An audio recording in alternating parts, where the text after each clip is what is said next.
பாட்டாளி மக்கள் கட்சி அரசியல்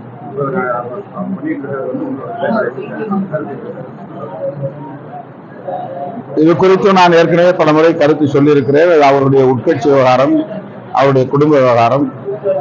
ஆனால் வலதுசாரிகள் இதில் தலையிட்டு பஞ்சாயத்து செய்வது கவலை அளிக்கிறது. அது ஒரு இடதுசாரி அரசியலை முன்னெடுத்து எழுச்சி பெற்ற இயக்கம்.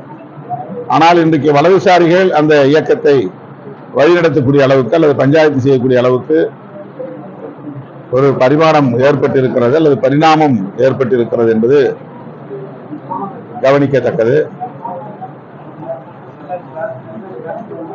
வலதுசாரிகள் தலையிடக்கூடிய இயக்கங்கள்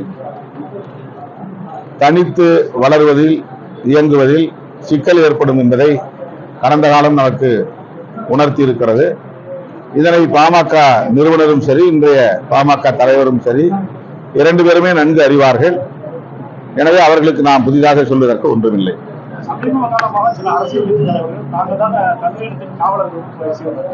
தமிழகத்தின்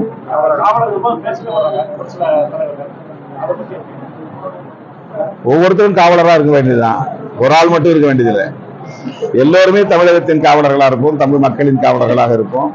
அதையும் தாண்டி இந்தியாவையும் காப்பாற்றக்கூடியவர்களாக நாம் களத்தில் நிற்போம்.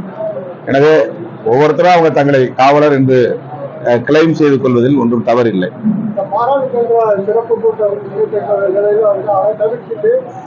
பாராளுமன்ற சிறப்பு கூட்டம் எதிர்கட்சிகளாக கேட்டுக்கு அதை தவிர்த்துட்டு இப்ப குளிர்கால கூட்டத்தொடர் வந்து நடத்தணும்னு சொல்லியிருக்காங்க. அங்கே உங்களை வந்து இந்த கோரிக்கைகளை நீங்க எப்படி பேசுறீங்க? எதிர்கட்சிகள் சொல்லி சிறப்பு கூட்டத்தை கூட்டினோம் என்று பதிவாகிவிடக் கூடாது என்பதற்காக அவர்கள் இப்படி ஒரு நிலைப்பாட்டை எடுத்திருக்கிறார்கள். ஆனால் எதிர்கட்சிகளுடைய வலியுறுத்தத்தால் தான் அது அறிவிக்கப்பட்டிருக்கிறது. எப்படி இருந்தாலும் அவர்கள் காலந்தாழ்ந்து கூட்டத்தொடரை கூட்டாமல் ஜூலை 2வது வாரத்திலேயே இந்த கூட்டத்தொடரை கூட்டியிருப்பது வரவேற்க தகுந்தது. இந்த கூட்டத்தொடரில் எதிர்கட்சிகள் பஹல்காம் தாக்குதல் குறித்து, ஆபரேஷன் சிந்தூர் குறித்து விரிவாக பேசுவார்கள். அது தொடர்பான ஐயங்களை எழுப்புவார்கள்.